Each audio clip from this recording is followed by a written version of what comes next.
एक महात्मा ने बड़ा सुंदर अर्थ किया है इसी में। वो कहते हैं अंश का अर्थ ये है, ये विश्वनाथ चक्रवर्ती, तत्र यदोर्वंशे अवतीर्णस्य आविर्भूतस्य अंशेन विष्णुः य खलु अंशेन विष्णुर्भूत्वा जगत् पालयति तस्य स्वयं भगवत श्री कृष्ण से वीर्याणि न सिंह। वो कहते हैं कि जिसके अंश विष्णु स्वरूप से जगत का पालन करते हैं, उन स्वयं भगवान विष्णु के अंशी उन स्वयं भगवान की लीला का वर्णन करिए। ये अंश है ना, और विष्णु वीर्याणि, ये इसका अर्थ है। तो भगवान कृष्ण जो हैं, उन्होंने अवतीर्यदोर वंशे भगवान भूत भावन कृतवान यानी विश्वात्मा तानि नो वद विस्तरात्। भगवान श्री कृष्ण समस्त प्राणियों के जीवन दाता हैं और सर्वात्मा है, सबके आत्मा है। उन्होंने यदुवंश में प्रकट होकर जो जो लीलाएं की, उन सबको हम लोगों को, केवल हम ही को नहीं, जितने और लोग बैठे हैं उन सबको सुनाइए। अब वो कथा कैसी है, इसका निर्वचन करते हैं एक श्लोक से। निवृत्त तर्षैरुपगीयमानात् भवौषधात् श्रोत्र मनोभिरामात् कौत्तम श्लोक गुणानुवादात् पुमान विरज्येत बिना पशुघ्रात्। इसका शब्दार्थ है कि जिनकी तृष्णा सर्वथा शांत हो गई है, निवृत्त तरसई ही, उन जीवन मुक्त महापुरुषों के द्वारा जो गाई गई है, और जो भव रूपी रोग की दवा है, भवौषधात्, और जो सुनने पर कान और मन को तृप्त करने वाली है, आह्लाद देने वाली है, श्री कृष्ण की वो सुंदर कथा सुनाइए। तो एक पशुघ्न के सिवा और कौन ऐसा है जो उसको न सुनना चाहता हो। तो यहाँ तीन, मुक्त, मुमुक्षु और विषयी, ये तीन मुक्त जो जीवन मुक्त महापुरुष हैं, आत्मा रामाश मुनियो निर्ग्रंथारप्युरुक्रमे कुर्वंत हेतु किम भक्ति मिथ्यम भूत गुणो हरि। यह आत्मा राम के साथ मुनि का संयोग है। आत्मा राम मुनि होते, मुनि सत्तम नहीं होते। वो तो भगवान के गुणों से आकृष्ट होकर जब संबंधित होते हैं तब मुनि सत्तम होते हैं। इसलिए यहाँ मुनि आया है। तो कहते हैं कि जो जीवन मुक्त महापुरुष हैं, वे भगवान का गुण गाते नहीं, उनके द्वारा गाया जाता है। और भवरोग की ये महान औषध है। और ये चरित्र ऐसा है सुंदर कि बच्चे भी, छोटे छोटे बालक भी, अपढ़ लोग भी, विषयी लोग भी इसको सुन करके सुख प्राप्त करते हैं। और यदि कहीं मन में समझ में आ जाए तो बड़ा आह्लाद मिलता है। तो यहाँ ये निवृत्त तरसई के दो भेद करते हैं। एक तो मुक्त महापुरुष और एक मुक्ता मुक्त रहित महापुरुष, मुक्ति और मुक्ति दोनों से रहित महापुरुष। ये दोनों ही की तृष्णा निवृत्त हो जाती है। तो मुक्त महापुरुष कौन? जो जीवन मुक्त हो गए हैं, ये माया का बंधन जिनका कट चुका है, जो नित्य आत्मरमण करते हैं, जो आत्मा में ही संतुष्ट हैं, आत्मा से परे किसी वस्तु का जिनके मन में भाव नहीं रहा, कल्पना नहीं रही, जो ब्रह्मभूत हैं, आत्मस्वरूप हैं। इस प्रकार के महापुरुष जब भगवान के गुणों के द्वारा आकृष्ट होते हैं सब वे भगवान का गुणानुवाद करते हैं। सनत कुमार आदि ऐसे लोग व्यासादि जीवन मुक्त हैं, पर वे भगवान के गुणगान किए बिना उनसे रहा नहीं जाता। उनकी कोई तृष्णा नहीं है, किसी चीज की उनको पिपासा नहीं है। मुक्त हैं तो मुक्ति की इच्छा नहीं हो गए, और मुक्त हैं तो विषयों के संसार से उनको मुक्ति मिल ही गई। तो इसलिए उन जीवन मुक्तों के मन में किसी प्रकार की तृष्णा के लिए कल्पना नहीं रहती। निवृत्त तरसई, उनकी तृष्णा पिपासा सर्वथा और सर्वदा निवृत्त हो गई, रही नहीं। तो वे महापुरुष भी स्वाभाविक सहज भगवान की लीला कथा का गान करते हैं, परंतु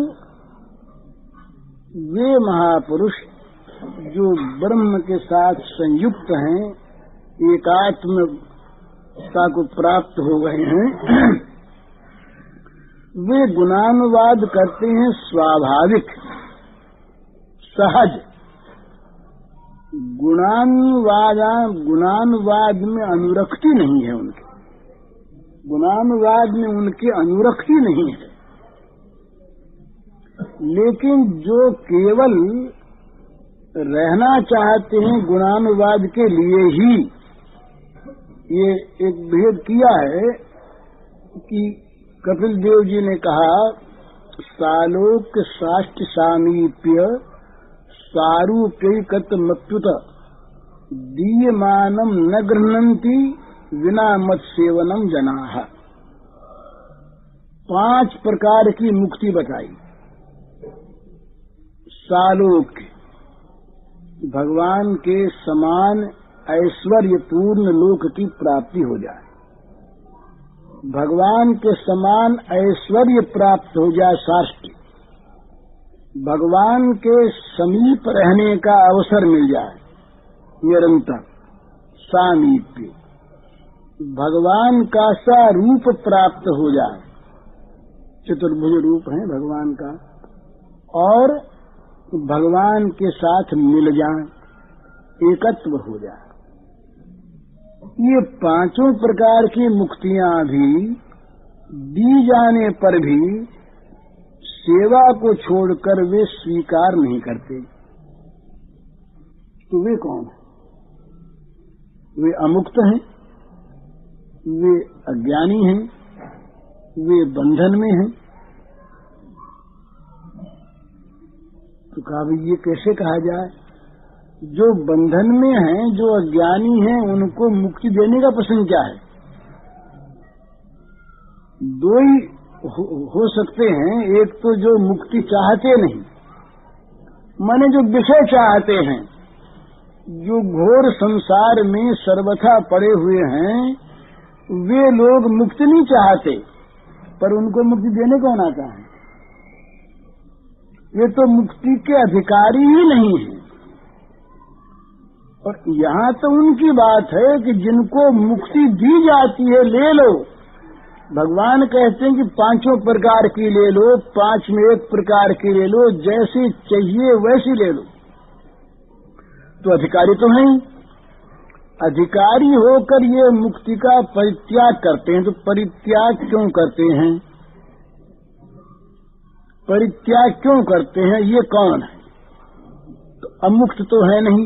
भोगों का, विषयों का, संसार का बंधन यदि उनको होता तो ये मुक्ति चाहते ही। तो वो बंधन तो रहा नहीं, तो है तो मुक्त, और मुक्त है तो फिर ये मुक्ति स्वीकार नहीं करते। इसका क्या अर्थ है? मुक्त है। तो वहां खोला इसको, बड़ी सुंदर भावना है कि जो एकत्व है वो हो जाए, तब तो इनका स्वभाव के विरुद्ध ही चीज हो जाए, सेवा से वंचित हो जाए। बिना मत सेवनम जनाः सेवा ही इनका नित्य स्वभाव है। सेवा से वंचित कर दे जो मुक्ति, वो मुक्ति तो इनके स्वभाव के विरुद्ध है, तो वो तो चाहते ही नहीं। रही 4 प्रकार की दूसरी, सालोक्य, साष्ट, सामीप्य, सारूप्य, ये चारों नहीं चाहते। क्यों नहीं चाहते? क्योंकि ये चारों ऐश्वर्यवती मुक्ति हैं। ये भेद है, ऐश्वर्यवती मुक्ति है चारों। ये चारों में ऐश्वर्य है, चारों में भगवान के समान रूप मिल गया, भगवान के समान ऐश्वर्य मिल गया, भगवान के समान लोक मिल गया, भगवान के समान ये समीपता प्राप्त हो गई।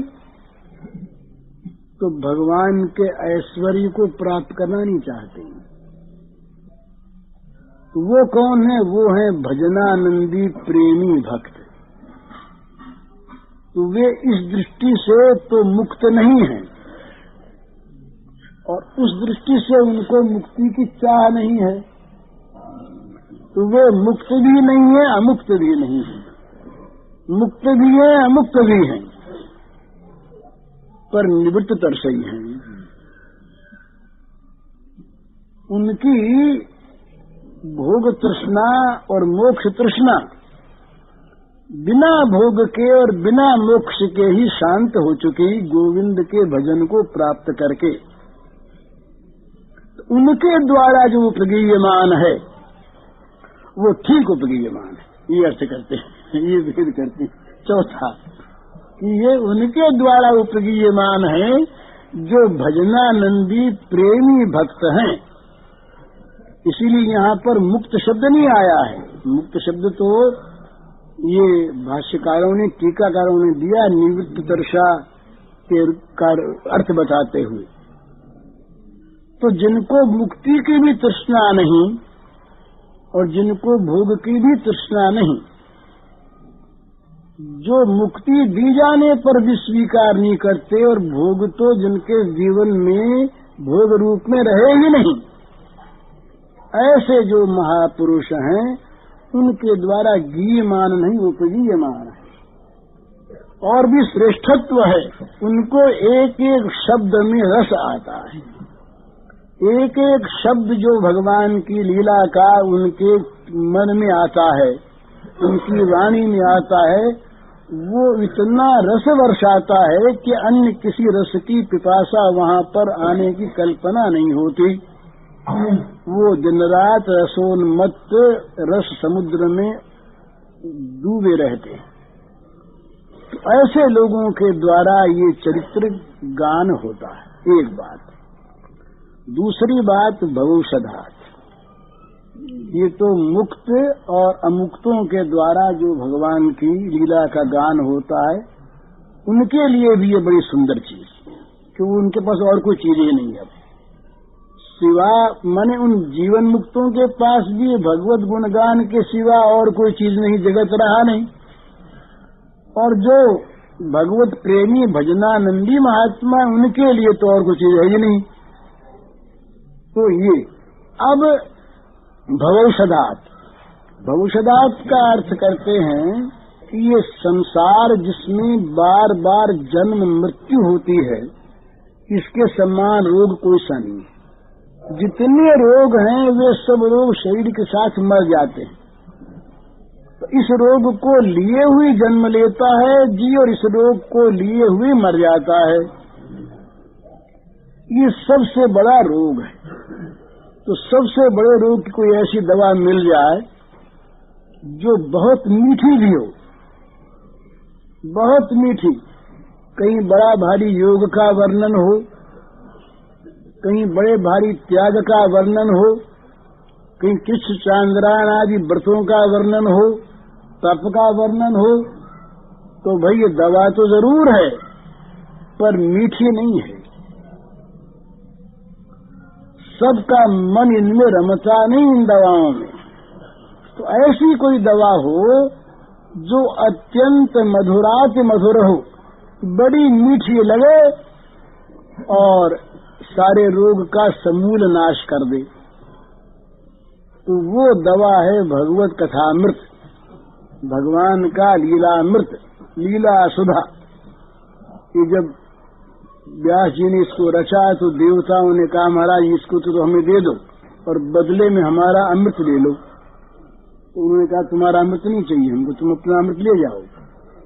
तो ये जो भगवत लीला अमृत है, इसके समान कोई भी संजीवनी दवा नहीं, कोई भी रोग के मूल का नाश करने वाली दवा नहीं।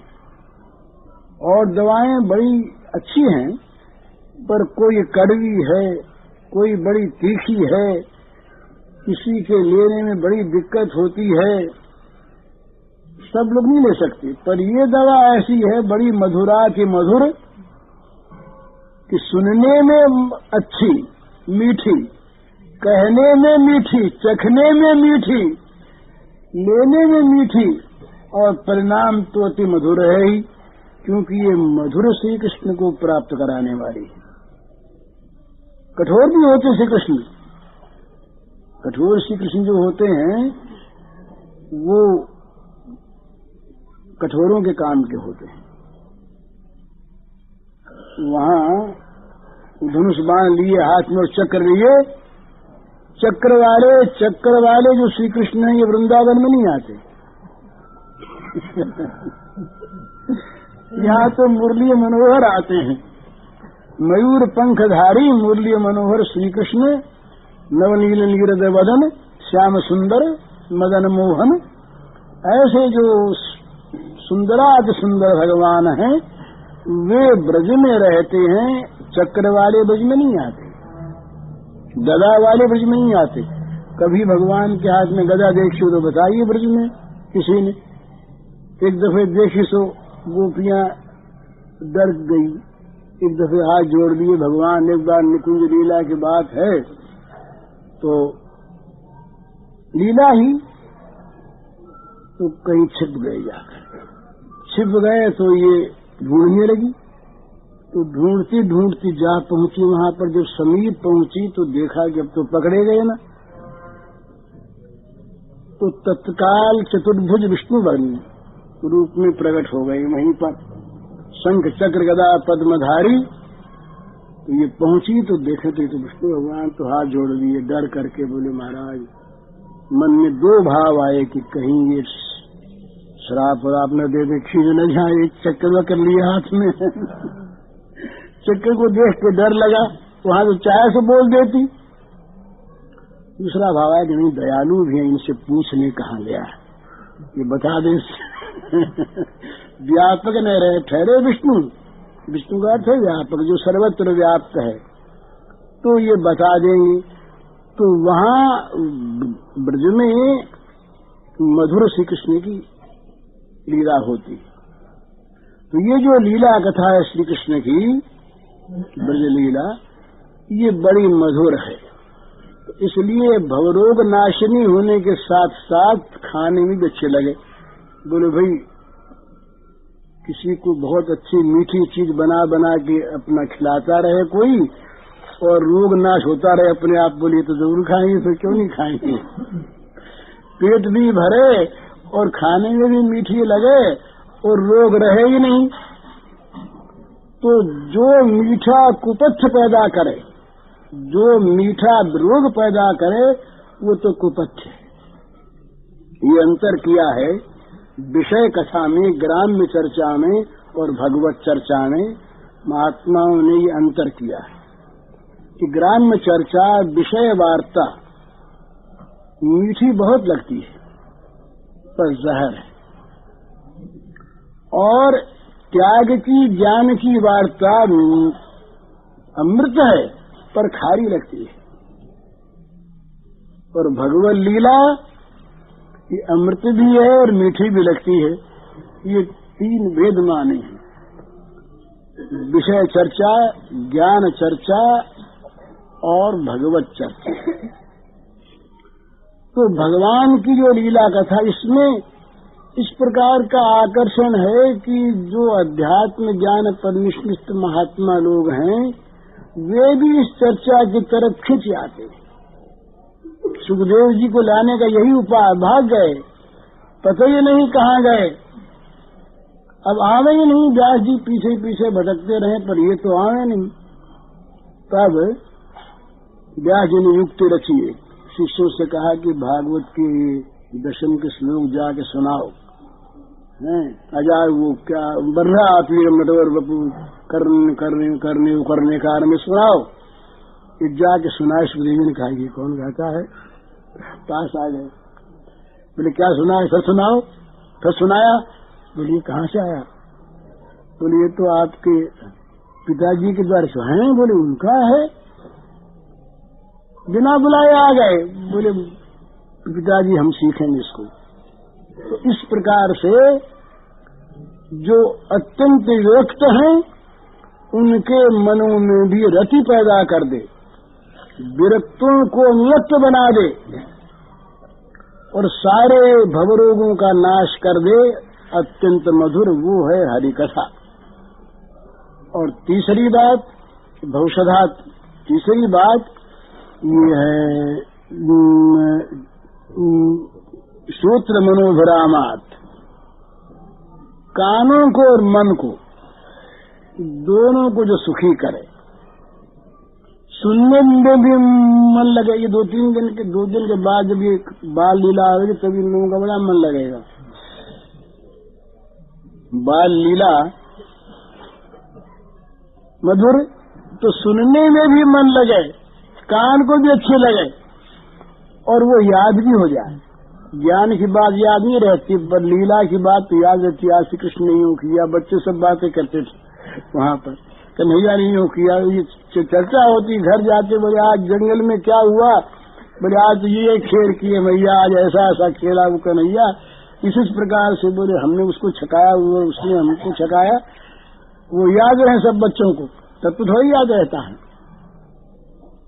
तो श्रोत्र मनोभिरामात, कानों को जो सुनने में अच्छी लगे, मीठी लगे, और मन को भी। मन की मीठी लगने के 2 रूप होते हैं। विषयी लोगों को विषय कथा मीठी लगती है,